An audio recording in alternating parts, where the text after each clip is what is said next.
সিজদায় গেছি, পায়ের নিচে জায়নামাজ, তাও গরম মানে না। তার নিচে দিয়েছি জুতা, তারপরেও গরম মানে না। কপালে যাওয়ার পরে মনে হলো ফুসা পড়ে গেল। উঠার পরে সবাই তো তাড়াহুড়া করতেছে, আর উনি বলতেছে, আরে আমার পায়ের নিচে জায়নামাজ, আমার পায়ের নিচে জুতা, তারপরে আমার পায়ে গরম লাগে। আর আমার নবী সাহাবীদেরকে কালেমা গ্রহণ করার জন্য এই পাথরের মধ্যে চিট করে শোয়ে রেখে বুকের উপরে পাথর জমাই দিয়েছে। আমার নবী সাহাবীদেরকে পাগলা উটের পিঠে বেঁধে এই মক্কার অলিগলিতে টেনে হিচড়ে বেড়াইছে। এই জায়গাতে তাদের বুকের উপরে পাথর চাপায় আগুনের মধ্যে দিয়ে দিছে। তাদের রক্তের বিনিময়ে ইসলাম পাইছি।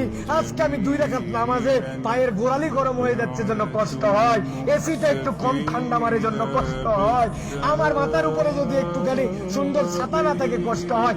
আমার নবী, আমার সাহাবীরা কি কষ্ট করছে, এটা ফিলিংস এর সফর, হজের সফর, অনুভূতির সফর।